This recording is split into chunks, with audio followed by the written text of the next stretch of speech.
স্বাগতম জনাইছোঁ আৰম্ভ কৰিছোঁ জনাদেশ 2021 নিৰ্বাচন ঘোষণা হ'বলৈ বেছি দিন নাই। আজি প্ৰধানমন্ত্ৰীয়ে দুখনকৈ দলঙৰ মাজুলীৰ দলঙৰ নিৰ্মাণ কাৰ্য শুভাৰম্ভণি কৰিলে, ধুবুৰী ফুলবাৰীৰ শিলান্যাস কৰিলে, মহাবাহু ব্ৰহ্মপুত্ৰ প্ৰকল্প আৰম্ভণি কৰিলে, কেইবাটাও ভাল খবৰ দিছে। আৰু ইয়াৰ মাজতেই হয়তো এটা আশা কৰা হৈছে যে বিভিন্ন দলৰ ৰাজনৈতিক দলৰ তীব্ৰতা প্ৰচাৰ অভিযান অহা দিনসমূহত বাঢ়িব। কংগ্ৰেছ বা ৰাইজৰ দল, অসম জাতীয় পৰিষদ, বিভিন্ন ধৰণৰ ৰাজনৈতিক দলসমূহে তৎপৰতা প্ৰদৰ্শন কৰিব। এই সময়ছোৱাত আটাইতকৈ ডাঙৰ বিষয়টো হৈছে যে নিৰ্বাচনৰ দিন ঘোষণাৰ প্ৰাক মুহূৰ্ততেই চৰকাৰে আঁচনিসমূহ ঘোষণা কৰি আঁচনিসমূহ আধাৰশিলা ইত্যাদি কৰে। প্ৰতিটো নিৰ্বাচনৰ প্ৰাক মুহূৰ্ততে দেখিবলৈ পোৱা যায় দৃশ্যপট। এইবাৰ ব্যতিক্ৰম নহয়। অতিথিসকল মই চিনাকি কৰি দিছোঁ। কৃষ্ণা শৰ্মা ডাঙৰীয়ানী আছে, স্বাগতম জনাইছোঁ ৰাইজৰ দলৰ। মোৰ সৈতে অভিজিত মজুমদাৰ ডাঙৰীয়া আছে, কংগ্ৰেছৰ প্ৰতিনিধি, আৰু মোৰ সৈতে লক্ষ্য কোঁৱৰ ডাঙৰীয়া সংযুক্ত হৈছে, বিজেপিৰ মুখপাত্ৰ। কোঁৱৰ ডাঙৰীয়া আপোনাকো স্বাগতম জনাইছোঁ। আৰু মই প্ৰথমতে আৰম্ভ কৰিব বিচাৰিছোঁ শৰ্মা ডাঙৰীয়ানীৰ পৰা। আজি প্ৰধানমন্ত্ৰীয়ে গুৰুত্বপূৰ্ণ দুখন দলং, এটা সময়ত আমি অসমত দলঙৰ কাৰণে আন্দোলন কৰিবলগীয়া হৈছিল, দীঘলীয়া যুঁজবাগৰ। অৱশ্যে এই দলংখনৰ ইতিহাসো যথেষ্ট দীঘলীয়া, কিন্তু যিয়ে নহওক কিয় ধুবুৰী ফুলবাৰীৰ দলঙৰ আধাৰশিলা হ'ল আৰু মাজুলীৰ দলঙৰ আজি নিৰ্মাণ কাৰ্যৰ শুভাৰম্ভণি হ'ল। লগতে মহাবাহু ব্ৰহ্মপুত্ৰ প্ৰকল্পটো হয়তো এতিয়াই এই প্ৰকল্পটো আমাৰ চকুৰ সন্মুখতে দৃশ্যমান হৈ নুঠিব, কিন্তু এটা গুৰুত্বপূৰ্ণ প্ৰকল্পৰ কথাও ঘোষণা কৰিছে প্ৰধানমন্ত্ৰীয়ে। নমস্কাৰ পৰাগদা। আজি প্ৰধানমন্ত্ৰী ডাঙৰীয়াদেৱ আজি মাজুলীত আহি পেলাই যিটো আজি আমাৰ মাজুলী আৰু আমাৰ যিটো দলং আজি উদ্বোধন কৰিলে বা আজি আধাৰশিলা স্থাপন কৰিলে, তাৰ কাৰণে বাৰু অসমবাসী হিচাপে আজি তেখেতক আজি আমি আমাৰ ফালৰ পৰা আজি কৃতজ্ঞ জনাইছোঁ। কিন্তু এই যে আজি এই দলংখন হৈছে, এইটো কিন্তু অকল বিজেপিৰ ফালৰ পৰা বা কৰিলেও নহ'ব, কাৰণ এইটোৰ কথা আজি বহুত বছৰ আগতে আজি 2009তে আজি আমাৰ কংগ্ৰেছ চৰকাৰৰ তেতিয়া আচলতে এইটোৰ কথা উল্লেখ কৰা হৈছিলে। তাৰপিছতো বিভিন্ন ধৰণৰ যদিও কৰা হোৱা নাছিলে, কিন্তু এই আঁচনিখন বা এই দলংখনৰ কথা আজি এই চৰকাৰেও কিন্তু আজি ইলেকশ্যনৰ আগতে ঘোষণা কৰি পেলাই আজি আৰম্ভ কৰিম বুলি কৈছিলে। কিন্তু আমি দেখিছোঁ এই ইলেকশ্যনৰ আগত যিটো তেওঁলোকে আজি বিভিন্ন ধৰণৰ আপোনালোকে দেখিছে স্কিমেই হওক, আধাৰশিলাই হওক, যিখিনি দিব ধৰিছে, এইখিনি কিন্তু এইখন কিন্তু আজি এই 21ৰ ইলেকশ্যনৰ আগত কিন্তু কমপ্লিট হ'লেহে কিন্তু আচলতে আমি ৰাইজে আৰু বেছি সুখী হ'লোঁ হয়। ঠিকেই, আজি মাজুলীবাসীৰ কাৰণে আজি এটা ঐতিহাসিক দিন, আজি অসমবাসীৰ কাৰণে এটা খুব ইম্পৰ্টেণ্ট দিন। আজি ধুবুৰী ফুলবাৰীৰ যিখন ব্ৰিজ কৰিছে, আজি 19 কিলোমিটাৰ আধাৰশিলা স্থাপন কৰিছে। কিন্তু আধাৰশিলা স্থাপন কৰিছে, কিন্তু সেইখন আজি এই চৰকাৰে কিমান বছৰত সেইটো কমপ্লিট কৰিব বা কি কৰিব, সেইটো লৈ পেলাই আমি অকণমান যদিও আমি চিন্তিত। কাৰণ এটা কথা ঠিক, প্ৰধানমন্ত্ৰী এতিয়া এইখিনি সময়ত ইলেকশ্যনৰ আগত এমাহ আগত আজি 2-3 বাৰ 4 বাৰকৈ আজি আহি তেখেতে এই যে আঁচনিবিলাক দিছে বা আজি এই আধাৰশিলাবিলাক স্থাপন কৰিছে, আমি ৰাইজে বিচাৰিছিলোঁ যে তেওঁলোকে সেই চৰকাৰ গঠন কৰাৰ পিছতে যে প্ৰতিশ্ৰুতিবিলাক দিছিলে তেতিয়াই কৰি যদি আজি আমি বাহ ল'ব পাৰিলোঁ হয় আজি আমি ইলেকশ্যনৰ আগত, তেতিয়া বেছি ভাল নিৰ্মাণ সম্পূৰ্ণ হ'লে বেছি ভাল লাগিলে হয়। বিতৰ্ক হোৱাৰ পিছতহে কিন্তু এই 6 মাহত বহুত বিতৰ্ক হোৱালৈকে এই দলংখন আজি এই কাম আৰম্ভ হৈছে। অভিজিত মজুমদাৰ চমুকে হয়। চাওক, বিজেপিৰ যদি হিষ্ট্ৰীটো চাই আপুনি চাব যে আগতে কিমানখানি আধাৰশিলা স্থাপন কৰিছিলে। আমাৰ গুৱাহাটীত টুইন টাৱাৰটো ক'ত গ'ল? আধাৰশিলা স্থাপন কৰাৰ পিছত টুইন টাৱাৰে মাটিটো এলট হোৱাৰ পিছত টুইন টাৱাৰ হোৱাই নাই। তাৰপিছত তাৰ ৰেলৰ যিটো আমিনগাঁৱে এটা ৰেলৱেৰ প্ৰজেক্ট কৰিব, সেইটো ক'ত গ'ল? সেইটোতো বাজেটে ধাৰ্য আছিলে, তাৰপিছতে ৰেলৰ প্ৰজেক্ট হোৱা নাই। তাৰ ওপৰত আপোনাৰ বঙাইগাঁও আৰু এটা ৰেলৱে ইণ্ডাষ্ট্ৰী কৰাৰ আধাৰশিলা স্থাপন কৰিছিলে, সেইটোও হোৱা নাই। আৰু মাজুলীৰ আজি যিটো আধাৰশিলা স্থাপন কৰিছে, তাত কি আগতে নীতিন গাডকাৰী এইটো স্থাপন কৰা নাই? আধাৰশিলা স্থাপন কৰা নাই? এটা আধাৰশিলা দুবাৰ স্থাপন হয় নাকি? আৰু আমাৰ অসমৰ কাৰণে যদি কিবা একটা ভাল কাম হয়, সেইটো সকলোৱে ভাল পায়, ৰাইজ ভাল পায়, যিকোনো পলিটিকেল পাৰ্টি ভাল পাব। কিন্তু এনেকুৱা যদি মিছা আঁচনি এটাৰ পৰা এটা কৰাৰ পিছত যদি মিছা হয় তেতিয়াহ'লে ৰাইজ সেইটো কেনেকৈ ভাল পাব। আৰু আমাৰ ইলেকশ্যনৰ আগতে যিসকল আঁচনি ডিক্লেয়াৰ কৰে সকলোৱে জানে যে আৰু 4 দিন পিছত আমাৰ কোড অফ কণ্টাক্ট আহিব, তাৰপিছতে কাম কৰিব নোৱাৰিব। আৰু নেক্সট ইয়াত যিটো মিনিষ্ট্ৰী এইটো আমাৰ কংগ্ৰেছৰ মহাজোঁট খাটাং, তাই এনেকুৱা ধৰণৰ আধাৰশিলা স্থাপন কৰা নকৰা একই কথা হয়। একেই কথা আপোনাৰ মতে। কিন্তু আপোনালোকৰ চৰকাৰ আহিলে কি কামখিনি আগুৱাই নিব নেকি? হয়, মাজুলী দলং কি আপোনালোকে নবনাব নেকি? কিয় নকৰোঁ? যদি ডিপিআৰ যদি কমপ্লিট থাকে, বাজেট যদি কমপ্লিট থাকে নিশ্চয় কৰিম। কিন্তু আপোনালোকেও কৰিব, নহ'ব বুলি একে কৈ দিব নালাগে বিষয়টো।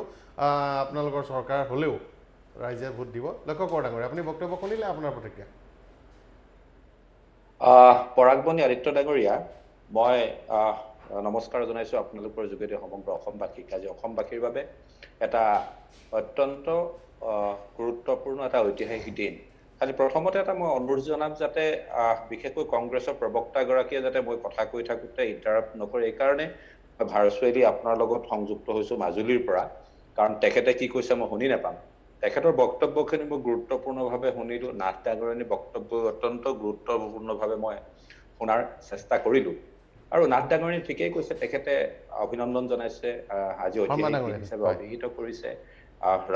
ৰাজনীতিৰ ঊৰ্ধত গৈ তেখেতে এটা মহানুভৱতাৰ পৰিচয় দিছে। এটা মূল্যবোধৰ ৰাজনীতিৰ চানেকি এটা আমি দেখা পাইছোঁ তাত। কিন্তু কংগ্ৰেছৰ প্ৰবক্তাগৰাকীয়ে যিটো কথা কৈছে, আমাৰ অনুভৱ হৈছে যে বিকাশৰ যাত্ৰাক তেখেতলোকে এটা উপলুঙা কৰাৰ এটা বক্তব্য যেন লাগিল। তেওঁ ক'লে যে বিজেপিয়ে কেৱল আধাৰশিলা কৰে, কাম সম্পূৰ্ণ নকৰে। মই তেখেতক এটা কথা সোঁৱৰাই দিব বিচাৰোঁ, বাজপেয়ী ডাঙৰীয়াই আধাৰশিলা কৰা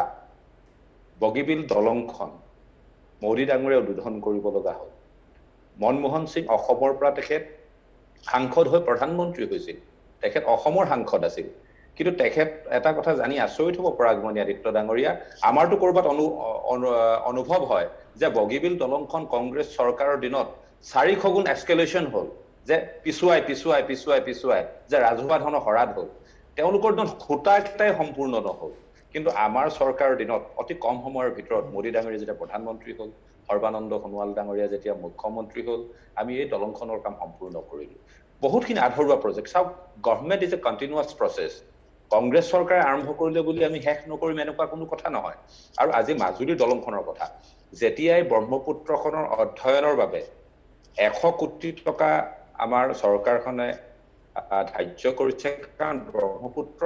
বিষয়টো অত্যন্ত জটিল বিষয়। কাৰণ পৃথিৱীৰ এখন সৰ্ববৃহৎ নদ হোৱাৰ লগতে ইয়াৰ গতিধাৰাৰ ওপৰত অধ্যয়ন কৰাৰ প্ৰয়োজন আছে। সেইকাৰণে সময় লৈছে। মাজুলী দলংখনৰ কাম মই তেওঁক সোঁৱৰাই দিম, ভুল তথ্য ৰাইজক ভ্ৰমিত কৰিব নালাগে। দুবাৰকৈ আধাৰশিলা হোৱা নাই। আধাৰশিলা হৈছিল 16 চনত, আৰু আজি কামৰ শুভাৰম্ভণি হৈছে। UP ষ্টেট ব্ৰিজ কনষ্ট্ৰাকশ্যন কোম্পানীক ঠিকা দিয়া হৈছে, ঠিকা আবণ্টন হৈছে, আৰু তেওঁলোকে ঠিকা লাভ কৰি আজি কাম আৰম্ভ হৈছে। প্ৰধানমন্ত্ৰী ডাঙৰীয়াই ভাৰ্চুৱেলি ভূমি পূজন আৰম্ভ কৰিলে। আৰু ধুবুৰী ফুলবাৰী সংযোজী যিখন দলং, তাত বাজেটত ধন আবণ্টন হৈছে, আধাৰশিলা হৈছে। কংগ্ৰেছেতো বাজেট কোনো ধৰণৰ এষ্টিমেট নোহোৱাকৈ, চাইণ্টিফিক কোনো ধৰণৰ কথা নোহোৱাকৈ ধুবুৰী দলংখনৰ কথা তেওঁলোকে বাজেটত নোহোৱাকৈ তেওঁলোকে এটা সময়ত ঘোষণা কৰিছিলে। গতিকে কংগ্ৰেছ দলৰ ব্যক্তিজনৰ বা মুখপাত্ৰজনৰ পৰা এনে বক্তব্য শুভা নাপায়। আৰু অনুৰোধ জনাম, 4-5 মাহৰ আগত ৰিপুণ বৰাৰ নেতৃত্বত এটা দলে আহি নিমাতী ঘাটত যি ধৰণৰ হৈ হাল্লা কৰিছিল, আজি তেওঁলোকে আচলতে মাজুলীবাসীক ক্ষমা খুজিব লাগে। কিন্তু এটা কথা মই কোঁৱৰ ডাঙৰীয়াক সুধিব খুজিছোঁ ইয়াৰ পৰাই, যিটো ব্ৰহ্মপুত্ৰ এক্সপ্ৰেছ হাইৱেৰ কথা কৈ থকা হৈছিলে, অলপতে পাৰ্লিয়ামেণ্টত যিটো আজি ক'লে যে সেনেকুৱা ধৰণৰ কোনো প্ৰভিজন বা কোনো মানে আঁচনি বা সেয়া লোৱাই হোৱা নাছিলে, যিটো আমাৰ মাননীয় মুখ্যমন্ত্ৰীয়ে কৈ আছিলে, সেইটোৰ কথা আপোনালোকে সেইটো এটা কিয় এনেকুৱা ধৰণৰ এটা আঁচনি বা মানে এটা এক্সপ্ৰেছ হাইৱে কৰা হ'ব, অমুক কৰাব, ব্ৰহ্মপুত্ৰখন খনন কৰা হ'ব, এনেকুৱা ধৰণৰবিলাক যে কথা কৈ আছিলে, সেইবিলাক আজি চেণ্ট্ৰেল মিনিষ্টাৰ এজনে পাৰ্লিয়ামেণ্টত কেনেকৈ সেনেকুৱা ধৰণৰ কোনো একো নাই বা কোনো চিন্তা কৰা হোৱা নাছিলে বুলি কেনেকৈ ক'ব পাৰিলে? আৰু এটা কথা, আপোনালোকে আজি ঠিকেই বাৰু আমি দলং লাগে, আমাক ৰাস্তা লাগে আজি এখন দেশৰ কাৰণে, কিন্তু এটা কথা আমি আপোনাক আজি সুধিব খুজিছোঁ, এইবিলাক বস্তু আপুনিও এজন সক্ৰিয় মুখপাত্ৰ, এক্টিভ, এইখিনিতো আপোনালোকে ইমান বছৰেওতো চিন্তা কৰিব পাৰিলে হয়। বহুতখিনি আঁচনি আজি সৰু সৰু আঁচনি, কালি দেখিছে আজি বহুতখিনি আজি ল'ৰা ছোৱালীক স্কুটি দিয়া আঁচনিখনে হওক, আজি মহিলা সেলফ হেল্প গ্ৰুপক এমাউণ্ট দিয়াৰ কথাই হওক, আজি বিভিন্ন আঁচনিখিনি যে পেপাৰখন মেলিলে বা টিভিটো মেলিলে যে এতিয়া বিজ্ঞাপনেদি আপোনালোকক দেখিও আমাৰ ৰাইজে বিচাৰিছিলে যে এইখিনি যদি আপোনালোকে 16 চনত যিখিনি প্ৰমিছ কৰি পেলাই আহিছিলে এইখিনি কৰিম বুলি, আজি এমাহ দুমাহ আগত আমি আপোনালোকৰ এই কামখিনি কিয় দেখা পাওঁ? সেইকাৰণে আমি কোনোবাবিলাক ক্ষেত্ৰত আমি ভাবিবৰ কাৰণে চিন্তা কৰোঁ যে এইবিলাক সঁচাকৈ ইলেকশ্যনৰ টুপ নেকি? ইলেকশ্যনৰ আগত সেই কথাখিনি আপোনালোকৰ পৰা স্পষ্টীকৰণটো হ'লে আমি ভাল পাওঁ আচলতে। হয়, অভিজিত মজুমদাৰ ডাঙৰীয়া। আৰু এটা কথা আমাৰ লক্ষ্যজাতীয় কমিটি ডাঙৰীয়া, যে এতিয়া যে ফুলবাৰীৰ দলংখনৰ কাৰণে যে আধাৰশিলা স্থাপন কৰিলে, আপনি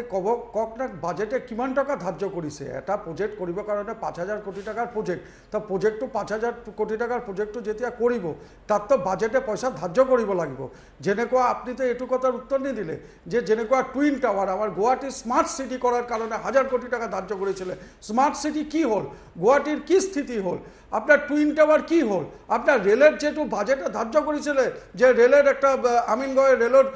ফ্যাক্টরি হব, এটু কি হল? আপনার বঙ্গাইগড়ে যেটু ধার্য করেছিল যে রেলের কোচ ফ্যাক্টরি হব, এটু কি হল? আৰু আপনার বগীবিল দলং তো কংগ্রেসের টাইমে 80% তো কমপ্লিটই করেছিলে, আপনারা 20% করার পিছত এতিয়া আপনার হেতুর উপরে কৈ আছে যে আমি কিবা কাম কৰিছোঁ। আৰু আপনাৰ প্ৰধানমন্ত্ৰী ডাঙৰীয়া আগত যেতিয়া আহিছিল তেতিয়া ডিক্লেয়ার করেছে যে আমার ইয়াতে টোটাল 16,000 কিলোমিটার রাস্তা করেছো। আপনার প্রতিটা মিটিংত আপনার বিজেপির প্রেসিডেন্ট আর চিফ মিনিস্টার আর 2 নম্বর চিফ মিনিস্টার হিমন্ত বিশ্ব শর্মা প্রতিটি মিটিংয়ে কৈ আছে যে 19,000 কিলোমিটার আমি রাস্তা করেছো। তা একজন কৈ আছে, প্রধানমন্ত্রী কৈ আছে 14,000 কিলোমিটার রাস্তা করেছো, আর আপনার চিফ মিনিস্টার কৈ আছে যে 19,000 কিলোমিটার। কোনটো সত্য, কোনটো এটো তো কব লাগিব। আচ্ছা, মই প্ৰথমতে অভিজিত মজুমদাৰ ডাঙৰীয়াক তথ্যখিনি ভালকৈ অধ্যয়ন কৰিবলৈ অনুৰোধ জনাম যে কেন্দ্ৰীয় আঁচনি আৰু ৰাজ্যিক আঁচনি 19,000 কিলোমিটাৰ যিটো ৰাস্তাৰ কথা কোৱা হৈছে এতিয়ালৈকে চাগে 2,000 কিলোমিটাৰে হ'ল, কাৰণ আমাৰ SOPD আৰু কেন্দ্ৰীয় চৰকাৰ আঁচনি সৰ্বমুঠ দুইটা লগ লগাই। মোদী ডাঙৰীয়াই কৈছে কেন্দ্ৰীয় চৰকাৰ আঁচনিৰ কথা, আৰু এতিয়া আহিল যিটো এক্সপ্ৰেছ হাইৱেৰ কথা কৈছে আমাৰ নাথ ডাঙৰীয়ানীয়ে, আমি সপোন দেখিবই লাগিব। সপোন দেখিলেহে বাস্তৱতাত ৰূপায়িত হ'ব। প্ৰথম কথা, আৰু ব্ৰহ্মপুত্ৰ মই অনুৰোধ জনাম, আপোনাৰ কথা আকৌ শুনিম বাইদেউ, আপোনাৰ কথা আকৌ শুনিম, আপুনি প্ৰশ্ন সুধিলে মই উত্তৰ দিব লাগিব। আপুনি প্ৰশ্ন সুধিছে মই উত্তৰ দিম, কাৰণ আপুনি যদি ইণ্টাৰাপ্ট কৰে নে আপুনি মোৰ কথা শুনিব পাৰিব নে মই আপোনাৰ কথা শুনিব পাৰিম। ষ্টুডিঅ'ত থকা হলে কাজিয়া লাগিলহেঁতেন। এতিয়া কথা হ'ল যে ব্ৰহ্মপুত্ৰ ড্ৰেজিঙৰ কথা ক'লে আপুনি মোৰ লগত ধুবুৰীলৈ ওলাব পৰাগমণি আদিত্য ডাঙৰীয়া, মই এটা মোবাইলৰ পৰা আপোনালোকে হোৱাটছআপত এখন মই ভিডিঅ' পঠাই আছো ব্ৰহ্মপুত্ৰ ড্ৰেজিং হৈ থকা। 8খন ড্ৰেজাৰে ব্ৰহ্মপুত্ৰ ড্ৰেজিং কৰি আছে, আৰু আজিৰ তাৰিখত ধুবুৰী পৰ্টলৈকে ড্ৰেজিং নোহোৱা হলে চিটাগং পৰ্টৰ পৰা কাৰ্গো কেতিয়াও আহিব নোৱাৰে খৰালি কালত। আৰু বৰাকৰ ইতিমধ্যে ড্ৰেজিং শেষ হৈছে, কৰিমগঞ্জলৈকে চিটাগঙৰ পৰা কাৰ্গো আহিছে, কাৰ্গো শ্বিপ আহিছে। আৰু স্বাধীনতাৰ পাছত চিটাগং পৰ্টৰ পৰা বাংলাদেশৰ পৰা আমাৰ দুইখন নদীত যিধৰণে সম্পূৰ্ণ ৰূপত বালবাহী জাহাজ অহা বন্ধ হৈ পৰিছিল, স্বাধীনতাৰ পাছত অত্যন্ত প্ৰেক্টিকেলি এইখন চৰকাৰে এই কাম আৰম্ভ কৰিছে, যাতে আমাৰ পৰিবহন ব্যৱস্থাটো ইয়াৰ পূৰ্বে স্বাধীনতাৰ পূৰ্বে ব্ৰিটিছৰ আমোলত অসমে ভাৰতীয় অৰ্থনীতিলৈ যথেষ্ট অৰিহণা যোগাইছিলে এই জলপথ কেইটাৰ কাৰণে, কিন্তু স্বাধীনতাৰ পাছত কেৱল চিকেন নেকৰ যোগেদি আমাৰ উৎপাদিত সামগ্ৰী বিশ্বৰ বজাৰলৈ দিব লগা হোৱাৰ বাবে আমি ইয়াতে আবদ্ধ হৈ থাকিব লগা হ'ল, আৰু অধিকাৰ সময় কংগ্ৰেছে ইয়াত শাসন কৰিলে। আৰু বিজেপি চৰকাৰ অহাৰ পাছত এই দুইটা জলপথ খোলাৰ বাবে আমাৰ চৰকাৰে নীতিগত কাৰণত ব্যৱহাৰিক কাৰণত আমি ব্যৱস্থা গ্ৰহণ কৰিছো, আৰু তাৰ কাম ইতিমধ্যে ব্যৱহাৰিক দিশত আৰম্ভ হৈছে, যাতে উত্তৰ পূৰ্বাঞ্চলত উৎপাদিত সামগ্ৰীয়ে বিশ্বৰ বজাৰ দখল কৰিব পাৰে, আৰু তাৰ বাবে পৰিবহন ব্যয় আমি সদায় কমাবই লাগিব। ইয়াৰ পূৰ্বে পৰাগমণি আদিত্য ডাঙৰীয়া আপুনিও জানিব আমাৰ পূৰ্বপুৰুষসকলে কি ধৰণে এই ব্ৰহ্মপুত্ৰ বা বৰাকেদি বিশ্বৰ বজাৰলৈ আমাৰ উৎপাদিত সামগ্ৰী লৈ গৈছিল, আৰু বাহিৰৰ পৰা কি ধৰণে আমদানি কৰি তাৰ উৎপাদিত সামগ্ৰী কম দামত আনিছিল। গতিকে অত্যন্ত এক ব্যৱহাৰিক দিশত এই চৰকাৰখন আন্তৰিকতাৰে আগবাঢ়িছে। আৰু স্কুটিৰ কথা কৈছে বা অন্যান্য হিতাধিকাৰীৰ কথা কৈছে, মই এটা কথা আপোনালোকক অনুৰোধ জনাম, 200 টকা 300 টকাৰ কম্বল দিয়াৰ যিসকল ৰাজনীতি কৰিছিলে, আমাৰ এই সময়ত আমি যি ধৰণে আমি হিতাধিকাৰীসকলক উপকৃত কৰিছো, ক্ৰয় ক্ষমতা বঢ়াবলৈ আমি চেষ্টা কৰিছো, তেওঁলোকে তাত হিংসা নহয়। এই বেনিফিচিয়াৰী আপোনালোকে দিয়াটোতকৈ এটা কি ডাঙৰ কথা হৈছে জানেনে? এই যে ইলেকশ্যনৰ আগত বেনিফিচিয়াৰীখিনি ক্ৰিয়েট কৰা হৈছে, আজি এমাহ দুমাহ দিব, কিন্তু তাৰপিছত যিহেতু আমি কেতিয়াবা নিউজ পাই থাকোঁ যে মুখ্যমন্ত্ৰী গাড়ীতে তেল ভৰাবৰ কাৰণে পইচা নোহোৱা হৈছে, কিন্তু তাৰপিছত আপোনালোকে তেওঁলোকৰ অৰ্থনীতি আপোনালোকে এই বেনিফিচিয়াৰীবিলাকক কেনেকৈ টকা দিব? আপোনালোকে আজি পেট্ৰলৰ দাম আপোনালোকে 3খন ষ্টেটত 100, আমাৰ আজি 96, সেইখিনি আপোনালোকে কণ্ট্ৰল কৰিব পৰা নাই। আজি কংগ্ৰেছৰ দিনত আপোনালোকে চিঞৰি আছিলে যে আমি চৰকাৰ কৰিলে আমি এনেকুৱা ধৰণৰ কেতিয়াও আমি পেট্ৰলৰ দাম হ'ব নোৱাৰে আমাৰ ফালৰ পৰা, কিন্তু আজি আপোনালোকে সেইটো নিয়ন্ত্ৰণ কৰিব পৰা নাই। এইটো অকল অসমৰ ইছ্যু নহয়, it's as become a national issue. গতিকে সেনেকুৱা ধৰণৰ স্কুটিখন দিছে, আজি স্কুটি দিয়াৰ পিছত যে ছোৱালীবিলাকৰ বাপেক মাকে যে পেট্ৰলখিনিয়ে যে কিনি দিব নোৱাৰিব, সেইখিনি চিন্তা কিয় কৰে? তাতকৈ যদি আপোনালোকে ভাল ৰিজাল্ট কৰা ছোৱালীখিনিৰ যদি বেংকত যদি কিবা এটা ভাল এমাউণ্ট দিলে হয়, তেওঁলোকৰ বাপেক মাকৰ টেনশ্যন গুচাই পেলাই তেওঁলোকে ল'ৰা ছোৱালীখিনিক ভালকৈ ভাল কলেজত উচ্চ শিক্ষাৰ কাৰণে তেওঁলোকক পঠাব পাৰিলে হয়। সেনেকুৱা ধৰণৰ চিন্তাহে লাগে। স্কুটি দিয়ে আৰু 2 বছৰত আপোনালোকে নিদিলে, 17ত দিলে, 18, 19 নিদিলে, আজি 20ত দিছে। অবভিয়াছলি সেই 18, 19ৰ ল'ৰা ছোৱালীখিনি স্বাভাৱিকতে তেওঁলোকৰো আঘাত হ'ব যে ইমান গুড পাৰ্চেণ্টেজ পায়ো আমি কিয় নাপালোঁ। গতিকে কোনোবাবিলাক আঁচনি আপোনালোকে কৰোঁতে এইটোও চাব লাগিব যে সেই বেনিফিচিয়াৰীখিনি এইটো সঁচা কথা যে আজি এদিনতে আমি চব কৰিব নোৱাৰোঁ, সেইটোকো আনচাৰ আপোনালোকৰ পৰা পাম, কিন্তু সেনেকুৱা ধৰণৰ আঁচনি ঘোষণা কৰিব নালাগে যিটোৱে এটা চামক ডিপ্ৰাইভ কৰে আৰু এটা চামে পায়। যেনেকৈ আমি দেখিছোঁ আজি আত্মনিৰ্ভৰ, আজি আমাৰ যিখন আপোনালোকে এই 830 টকাটো বাৰু 3000 টকা কৰিলে বাৰু, কিন্তু আপোনালোকে জানেনে সেইখিনি যে হিতাধিকাৰী আপোনালোকে সৃষ্টি কৰিছে সেইখিনি কিন্তু বেলেগ পলিটিকেল পাৰ্টিৰ বহুত মহিলাই নাপাই পেলাই আমি যিহেতু নিজে আহিছে আমাৰ ওচৰত, বাইদেউ আমি অমুকত আমি অমুক পাৰ্টিৰ লগত আছোঁ কাৰণে আমি সেইখনৰ ফৰ্মে ফিল আপ কৰিব নিদিয়ে অমুক পঞ্চায়তে, জিলা পৰিষদত আমি ফৰ্ম যাওঁতে দিয়া নাই। সেনেকুৱা ধৰণৰ ডিফাৰেঞ্চিয়েশ্যনটো আমাক নালাগে, কাৰণ কনষ্টিটিউশ্যনে আমাক, আপুনি যদি আমি জানো যে কনষ্টিটিউশ্যনৰ এগেইনষ্টত আপোনালোকে যাব নোৱাৰে। আৰু এটা ইম্পৰ্টেণ্ট কথা, কালি আৰু এটা ডাঙৰ আপোনালোকৰ ফাইনেন্স মিনিষ্টাৰে আজি 6 ক্লজৰ ওপৰত যিটো কথা ক'লে সেইটো আচলতে খুবেই দুখ লগা কথা, যে মই এজন এডভকেট হিচাপেও কালি এনেকুৱা লাগিছে যে আমাৰ জুডিচিয়াৰী, আমাৰ জাজ, আমাৰ ছিনিয়ৰ এডভকেটবিলাকৰ ইমানেই নাজানিছিলে যে ইমানে আনকনষ্টিটিউশ্যনেল সুপ্ৰিম কোৰ্টৰ জাজমেণ্টৰ এগেইনষ্টত দিয়া বুলি যে কৈছে আপোনালোকে 80-20%টো, সেইটো আপোনালোকে নাচাই কিয়? আজি অন্ধ্ৰপ্ৰদেশত 80% ৰিজাৰ্ভেশ্যন আছে, আজি আপোনাৰ মহাৰাষ্ট্ৰত সেইখন পাছ হ'ব গৈছে 80% ৰিজাৰ্ভেশ্যন। গতিকে এনেকুৱাবিলাক কথা আমি আচলতে নিজে, যে তেখেতো এজন এজ এ এডভকেট, তেখেতো যে এনেকৈ আজি এখন কমিটি এখনক যে আজি এনেকুৱা ধৰণৰ এটা আনচাৰ দিলে যোৱাকালি, আমি সঁচাকৈ আমি চিন্তিত হৈ গৈছোঁ যে আপোনালোক আমাৰ লগত আছেনে নে আপোনালোক বাহিৰগত মানুহৰ লগতহে আছে, বাহিৰা মানুহৰ লগত চিন্তা হৈ গৈছে। অভিজিত মজুমদাৰ, আপনার আগর ইলেকশনের আগতে যে চা বাগানের লেবারত ন্যূনতম মজুরি এতিয়াও 167 টাকা আছে, আপনার এটু কমিট করেছিল 320 টাকা দিব, সেটু কি হল? আৰু আপনার যে সকল কাম তার আগতে আরও একটা কমিট করেছিল যে সকল বাংলাদেশি আপনি বাংলাদেশে পঠাই দিব, তার উপরত আপনার যে সকল এতিয়া কিন্তু আপনি অ্যান্সার দিয়া নাই যে গুয়াহাটির টুইন টাওয়ার কি হল, রেলের প্রজেক্ট কি হল, বঙ্গাইগাঁও রেলের প্রজেক্ট কি হল, আপনার যে সকল আশ্বাসন দিব। আৰু এটা কথা মনত রাখিব যে আপনার যেটো ফাইনান্সিয়াল অ্যাসেসমেন্ট আছে আমি মানিছোঁ, আমি ভাল পাইছোঁ, কিন্তু তার লগতে টি গার্ডেনের মজুরিটো ন্যূনতম মজুরি ইমিডিয়েট আপনার 320 টাকা কৰিব লাগে। আৰ আমাৰ ৰাহুল গান্ধী ডাঙৰিয়া ডিক্লেয়াৰ কৰেছে যে কংগ্ৰেস আৰ লগে লগে এটু 367 টাকা কৰে দিব। তাই এনেকুৱা আমার রাহুল গান্ধী ডাঙরিয়া যেটু ডিক্লেয়ার করে, আপনি বেলেগ জায়গায় চাব যে ছত্তিশগড়ে ডিক্লেয়ার করেছিল যে আমি কৃষি ঋণ মুকুব করে দিম। ছত্তিশগড়ে গভর্নমেন্ট আহার পিছত 15 বছর পিছত যেতিয়া ছত্তিশগড়ে গভর্নমেন্ট আহিলে লগে লগে 7 দিনের ভিতরে কৃষি ঋণ মুকুব করেছে। আমার য'ত য'ত কংগ্রেস শাসিত রাজ্য আছে যেটু কমিটমেন্ট করে, কমিটমেন্ট ইমান বেছি ভাল বুলি ক'ব নালাগে নেকি কংগ্ৰেছৰ কাৰণে? মই দুটা কথা আপোনাক মনত পেলাই দিব পাৰোঁ। গুৱাহাটীৰ মাজেদি তৰুণ গগৈয়ে আধাৰশিলা স্থাপন কৰিছিল খানাপাৰাত, ৰটাৰীটোৰ কাষত মেট্ৰ' ৰেল চলিব বুলি আপোনালোকৰ চৰকাৰৰ দিনত। কুৰুৱা দলংখন আপোনালোকৰ ব্ৰহ্মপুত্ৰ সংযোগী কুৰুৱা দলংখন আপোনালোকৰ 2খন বাজেটত আহিছিল। আহিছিল গতিকে ইমানো আপোনালোক প্ৰতিশ্ৰুতি ৰক্ষাত ভাল নহয় কিন্তু বিজেপিক সমালোচনা কৰক আপোনালোকে একেবাৰে মানে আপোনালোক সৰ্বোত্তম বুলি কৈ দিলে তেতিয়া মই দুখাৰী মাত মাতিবলৈ বাধ্য হৈ পৰোঁ নহ'লে আকৌ মানে মই মানে মাতাকে কিয় আছোঁ মই আপোনাক 15 বছৰীয়া তৰুণ গগৈ চৰকাৰৰ দিনত আধাৰশিলাৰ মই তালিকা ক'ব পাৰোঁ তালিকা কওঁ আপুনি যে শুনিবলৈ চুপতি কৰিবলৈ যদি বিচাৰিছে মই তালিকা এখন কওঁ মই বিৰোধী দল হিচাপে কংগ্ৰেছক ইমান আক্ৰমণ কৰিবলৈ বিচৰা নাই বিৰোধী দল হিচাপে কংগ্ৰেছক ইমান আক্ৰমণ কৰিবলৈ বিচৰা নাই কিন্তু যদি আপুনি ভাবিছে যে আক্ৰমণ কৰিব লাগে ক'ব লাগে দীঘলীয়া তালিকাখন মই ক'ব পাৰোঁ ময়ো বহুত আঁচনি ক'ব পাৰোঁ কাৰণ আমিওতো আৰু আপোনালোকৰ খা খবৰ ৰাখিহে সাংবাদিকতা কৰি আছোঁ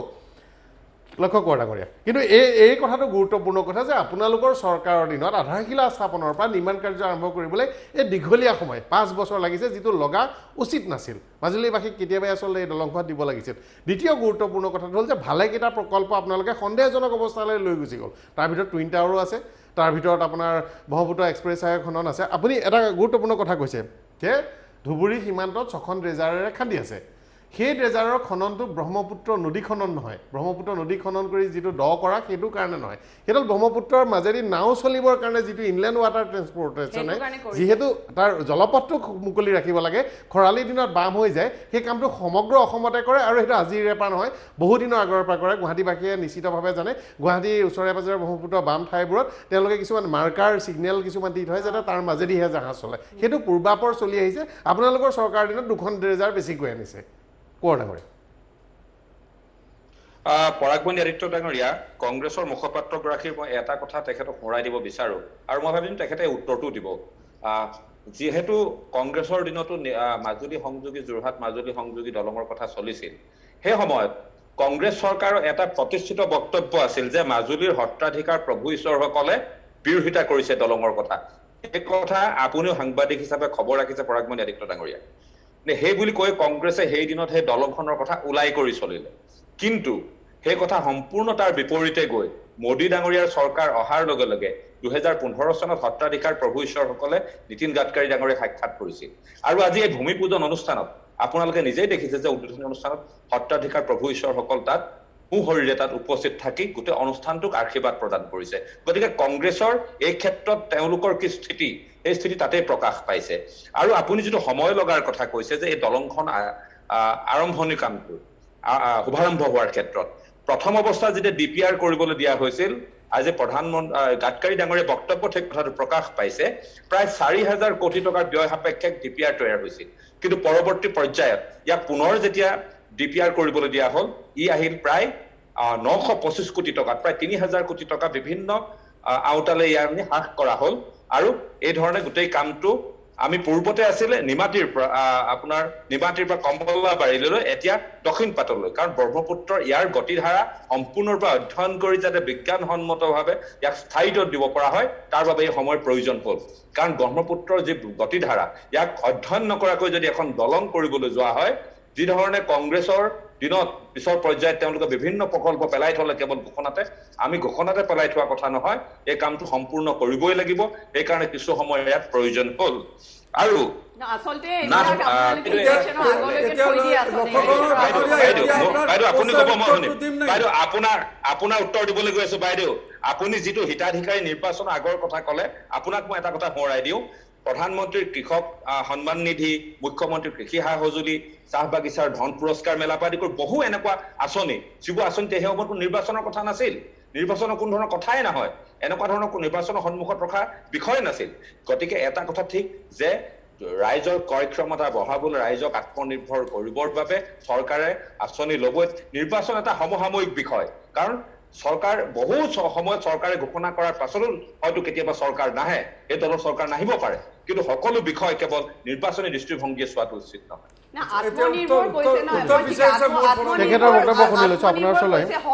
কিন্তু আজি আপোনালোকে আজি এডভান্টেজ আসাম পাতিলে আৰু কিমান ধৰণৰ আপোনালোকে বিজনেছ কনক্লেভ বিলাক পাতি আছে কিন্তু তাৰ পিছত আমি জানো আজি কিবা ধৰণৰ উদ্যোগ আমি দেখা পাইছো নেকি অসমত আপুনিয়ে কওকচোন আপুনি এজন এক্টিভ এজন বিজেপি মুখপাত্ৰ আপুনি নিজে জানে যে কৰোনাৰ পিছত কিমানখিনি ল'ৰা ছোৱালী আহি পেলাই ইয়াতে unemployment is a very big factor in Assam আমি ভাবিছিলো প্ৰধানমন্ত্ৰী আজি 3বাৰকে আহিছে যে হেনুকা ধৰণৰ আধাৰশিলাৰ লগতে যদি হেনুকা কিবা উদ্যোগৰ চিন্তা তেওঁলোকৰ সংস্থাপনৰ চিন্তা কিবা আমি হেনেকুৱা আশা কৰি লৈ থাকে আচলতে অসমৰ মানুহে অসমৰ পঢ়া শুনা ল'ৰা ছোৱালীখিনিয়ে অসমলৈ ঘূৰি অহা ল'ৰা ছোৱালীখিনিয়ে যে প্ৰধানমন্ত্ৰী অসমলৈ আহিছে অকল আধাৰশিলা কেইটা স্থাপন নকৰি পেলাই যদি আমাৰ অসমৰ যিখিনি আৰু জ্বলন্ত সমস্যাৰ ওপৰত যদি তেওঁ কিবা দুএষাৰ ক'লে হয় বুলি বা নিবনুৱা ল'ৰা ছোৱালীখিনিৰ ওপৰত যদি কিবা এটা ক'লে হয় সেইটোলৈ ৰখি থাকে হেনেকুৱা ধৰণৰ আমি কিয় কথা শুনা নাপাওঁ আমি কিয় আপোনালোকৰ সেইকাৰণে আমি ক'বৰ কাৰণে বাধ্য হৈ গৈছোঁ যে এইবিলাক ইলেকশ্যনৰ আগত যে এনেকুৱা 3-4 বাৰ এতিয়াতো শুনিছোঁ 8-9 বাৰ যি আহিব আপোনালোকে আধাৰশিলাৰ কাৰণে এতিয়া হেনেকুৱা ধৰণৰ বিলাক কৰাৰ কাৰণে আমাৰ চিন্তা হৈছে যে হেনেকুৱা ধৰণৰ চিন্তা ডেভেলপমেণ্ট অফ ইণ্ডাষ্ট্ৰী আজি চন্দ্ৰমোহন পাটোৱাৰী ডাঙৰীয়াই বহুত কথা কয় মিটিঙত কিন্তু আজি আমি আপুনি ভিলেজবিলাক আপোনালোকেও ঘূৰি আছে আমিও ঘূৰি আছোঁ গাঁৱে গাঁৱে আজি ল'ৰা ছোৱালীবিলাকৰ যি অৱস্থা আজি ড্ৰাগছৰ বিজনেছ যেনেকৈ কৰিছে তাৰ কাৰণে আপোনালোকে ষ্ট্ৰং এটা কিবা ল'ব পাৰিছে জানো আপোনালোকে আইনীৰ ফালৰ হেয়াৰ ফালৰ গভৰ্ণমেণ্টৰ এডমিনিষ্ট্ৰেশ্যনৰ পৰা আজি খানাপাৰাত ট্ৰাক পায় আজি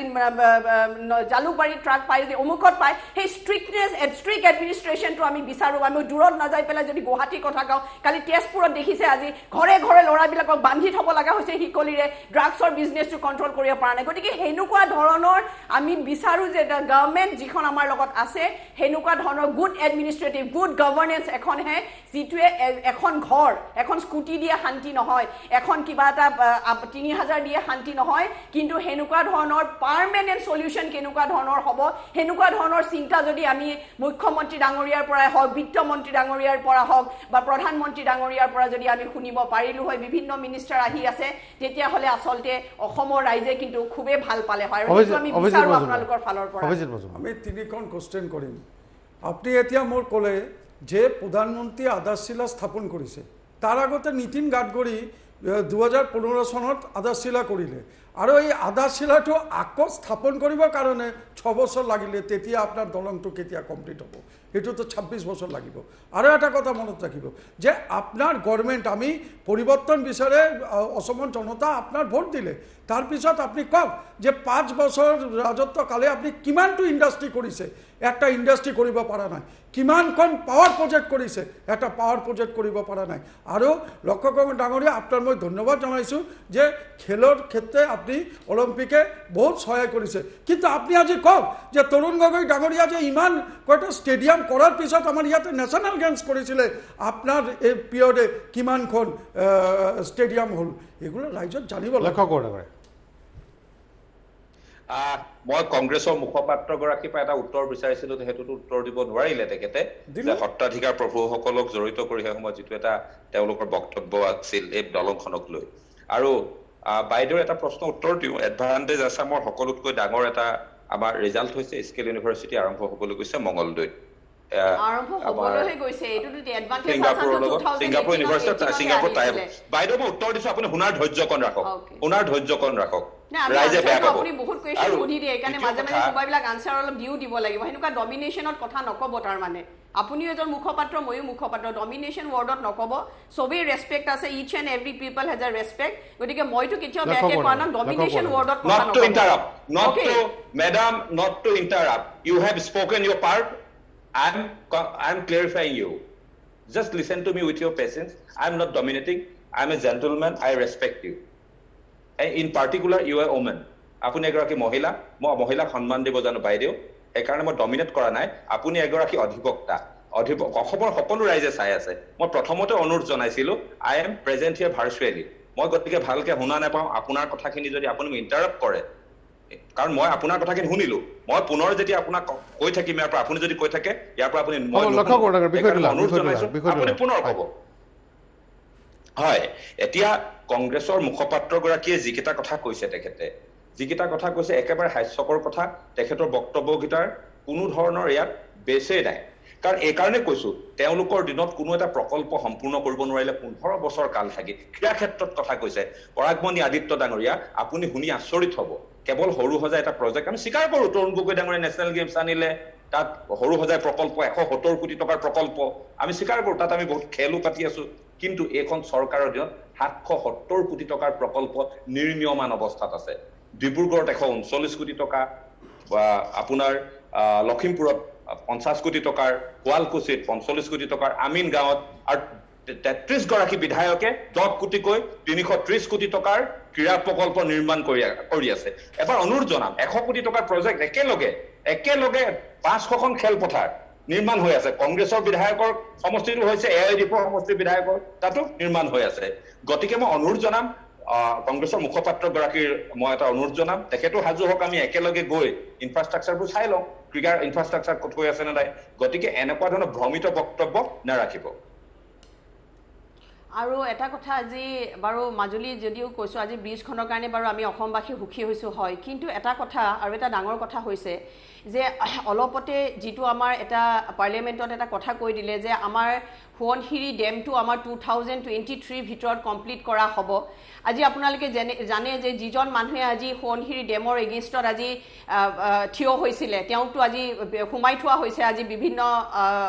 আইনৰ প্ৰক্ৰিয়াৰ থ্ৰুৰে। কিন্তু এটা কথা ঠিক যে 2023 যে এইটো ডেম হ'ব হোৱাৰ পিছত সেইটোতো বাৰু ছেকেণ্ড কথা। তাৰপিছত যে আৰু দুটা এনাউন্সমেণ্ট কৰিলে যে গোটেই নৰ্থ ইষ্টৰ ভিতৰত 700 ৱাটাৰ আৰু 500 ৱাটাৰ অৰুণাচলত অকলে যে কৰা হ'ব। সেই ডেমবিলাকৰ যদি আজি সেই ডেমবিলাক বনোৱা হয় তাৰ যদি কিবা ঘটনা হয় আমাৰ এই মৰমৰ মাজুলীখন আজি যি সত্ৰাধিকাৰ হকতে আজি কিমান মৰমত এই দলংখন আৰম্ভ কৰিলে আমাৰ আপাৰ আছামৰ আধা ঠাই নোহোৱা হৈ যাব। গতিকে চৰকাৰে সেনেকুৱাও চিন্তা কৰিব লাগে। ইলেক্ট্ৰিচিটি প্ৰডাকশ্যন লাগে, টেকনলজি ডেভেলপমেণ্ট লাগে, আমাক নালাগা নহয়, কিন্তু তাৰ লগতে এনেকুৱা চিন্তাও কৰিব লাগিব সেই ডেমবিলাকৰ কিবা হ'লে যেন আমাৰ যে উজনি অসমৰ যে কিবা এটা বিপদজনক স্থিতি আহিব তাৰ চিন্তা কৰিব লাগে। ইমান ডাঙৰ মেগাৱাট ডেম আমাক যদিও ইলেক্ট্ৰিচিটি কাৰণে লাগে কিন্তু আমি কেতিয়াও তাক ছাপৰ্ট নকৰোঁ। সেই কথাবিলাকো কিন্তু আচলতে পাৰ্লিয়ামেণ্টত 2023 হৈ যাব বুলি কৈছে। আজি বিভিন্ন ক্ষেত্ৰত নকৰোঁ বুলি কোৱাৰ পিছত এজিটেশ্যন বেলেগ চব বিভিন্ন অসমৰ অৰ্গেনাইজেশ্যনে এজিটেশ্যন কৰিছিলে সেইটোৰ এগেইনষ্টত। তথাপিও যিটো আজি তেওঁলোকে কৰি পেলাই কমপ্লিট কৰিব সেইটোতো কিবা এটা ঘটনা হ'লে আমাৰ প্ৰব্লেম হ'বই। তাৰ উপৰিও যে এই নৰ্থ ইষ্টত যে ইমান কিলোৱাটাৰ যে আজি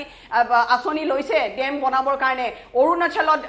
হওক বা আমাৰ বিভিন্ন নৰ্থ ইষ্ট মিজোৰাম মণিপুৰ এইবিলাক যে এটা সময়ত কেনেকুৱা বিপদজনক পৰিস্থিতি হ'ব যিটো আমি উত্তৰাখণ্ডে আমি আজি কেদাৰনাথত দেখি আছো। সেনেকুৱা ধৰণৰ 70,000 মেগাৱাটৰ প্ৰজেক্টৰ বিজেপি চৰকাৰৰ দিনত এটা প্ৰজেক্টৰ নতুনকৈ আৰম্ভ কৰা নাই। সেইবোৰ প্ৰজেক্ট সব কংগ্ৰেছৰ দিনত কংগ্ৰেছ চৰকাৰে আৰম্ভ কৰিছিল। বিজেপি চৰকাৰে বৃহৎ নদীবান্ধ বন্ধ কৰিব বুলি প্ৰতিশ্ৰুতি দিছিলে।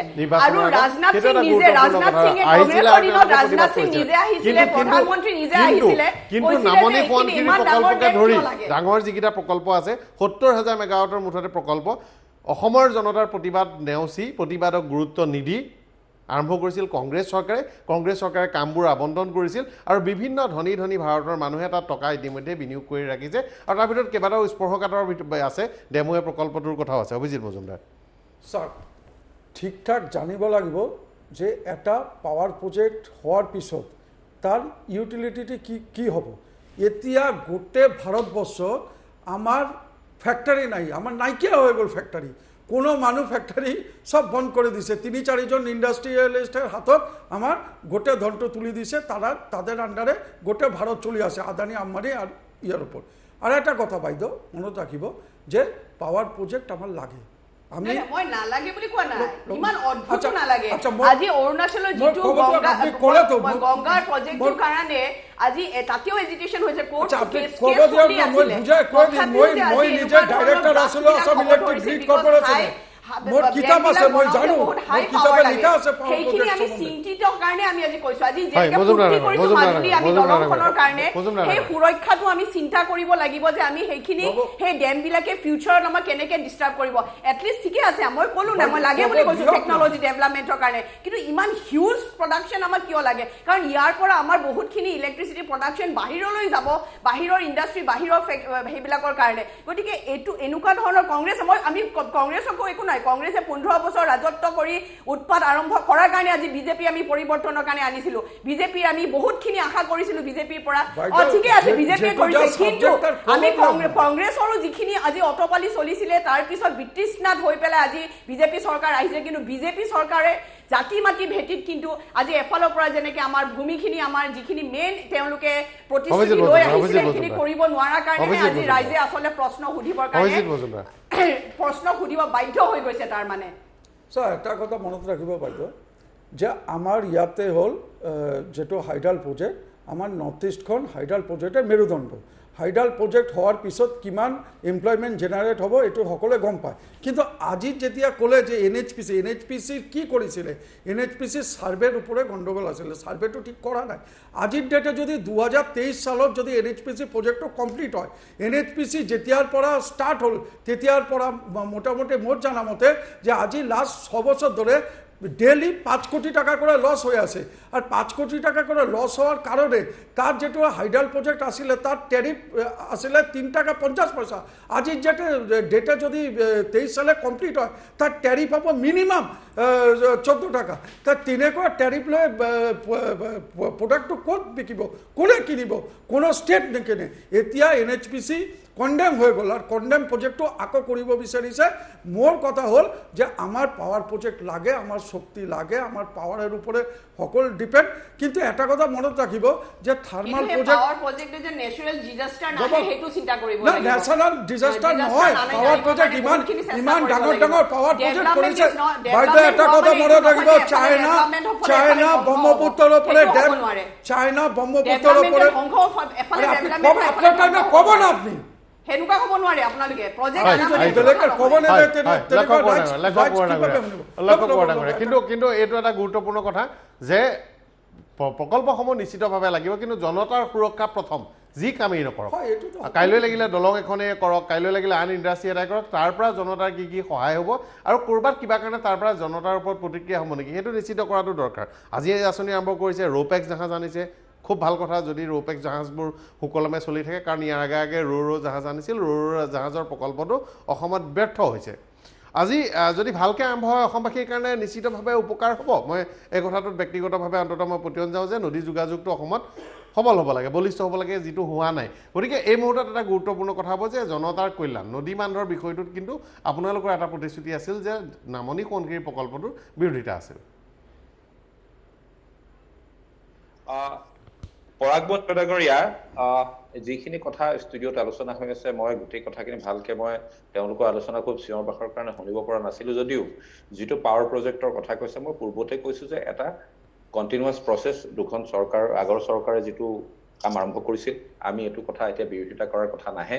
গতিকে এই কামটো যেহেতু পাব্লিক টেক্সেকাৰৰ এটা পইচাৰ কথা পাব্লিক ট্ৰেজাৰী আৰু এই বিষয়লৈ ইতিমধ্যে আমাৰ চৰকাৰে যিটো কংগ্ৰেছে কৰা নাছিল অসমৰ বিভিন্ন দল সংগঠনক লৈ বিভিন্নবাৰ আলোচনাত মিলিত হৈছে যে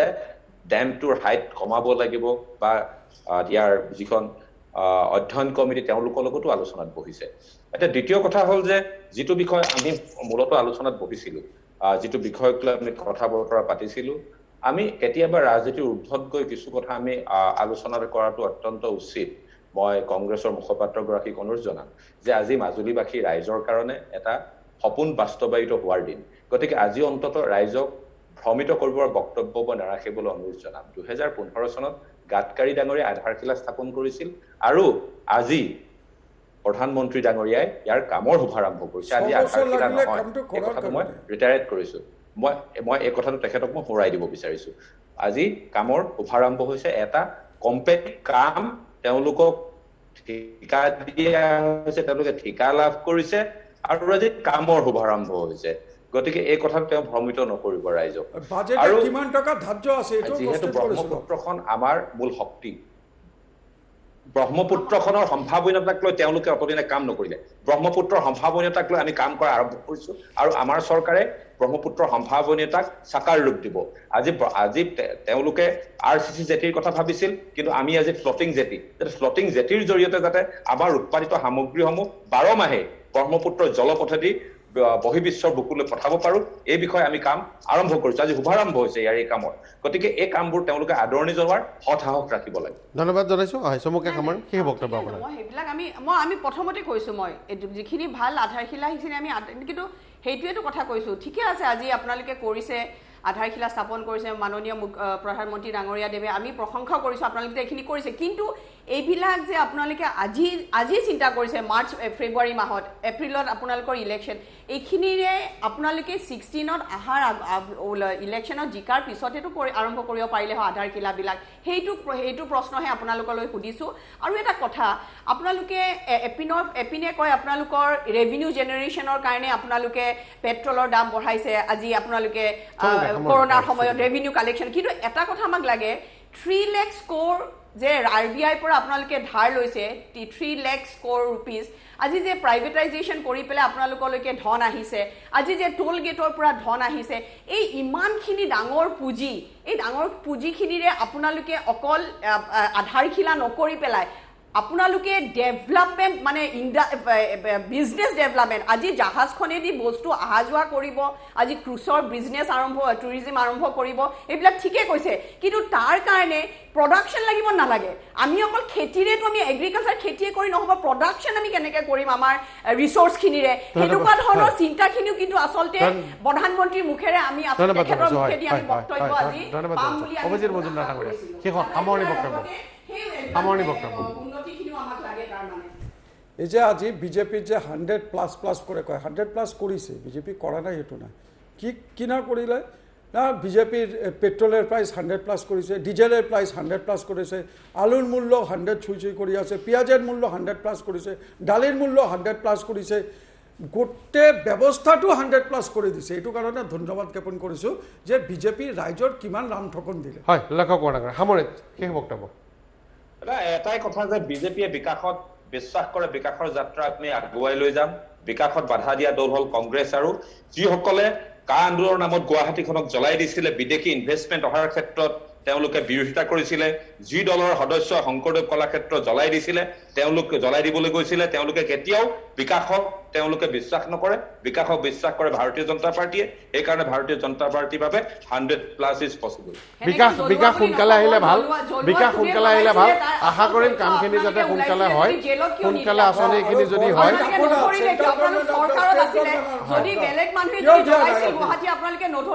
সোনকালে যাতে কামখিনি হয় উন্নতি আৰু লাষ্ট উন্নতি গতিকে আজি আমাৰ কিন্তু চৰকাৰে বিৰোধিতা কৰা নকৰা কথাটো ডাঙৰীয়া চাওক আপুনি বিৰোধিতা কৰা নকৰাটো ক'ব পাৰে আপুনি চৰকাৰলৈ কেৱল জেলতে দিয়া কথাটোকে কৈ পেলাই আপুনি ক্ষান্ত থাকিব নাথাকিব সঁচাকৈ কলাক্ষেত্ৰত গৈ তোৰণ ভাঙা চিঙা কামটো গৰিত কাৰ্য হৈছিল আপোনালোকে আপুনি বা নিজে বা আন কোনোবা ব্যক্তিও সেই কাৰ্যটো গৰিহণা দিয়া উচিত চৰকাৰে কিয় নধৰিলে বুলি আমিও নাগৰিক হিচাপে হাত সাৱটি বহি থকা দৰকাৰ নহয় কলাক্ষেত্ৰত গৈ কোনোবা কিছুমান মানুহ আহি পেলাই ভাঙিব এইটো বেয়া হয় সেইটো এটা গুৰুত্বপূৰ্ণ কথা আপোনাক সমৰ্থন নকৰিব এই কথাটো কাৰণ এনেধৰণৰ কাণ্ডটোৱে অৱস্থা বেয়া হয় ধন্যবাদ জনাইছোঁ আশা কৰিছোঁ ৰাইজে সিদ্ধান্ত গ্ৰহণ কৰিব নিৰ্বাচন আহি গৈছে গতিকে সোনকালে ঘোষণা হ'ব ৰাইজে সিদ্ধান্ত ল'ব ধন্যবাদ জনাইছোঁ নজনা সামৰণি মাৰিছোঁ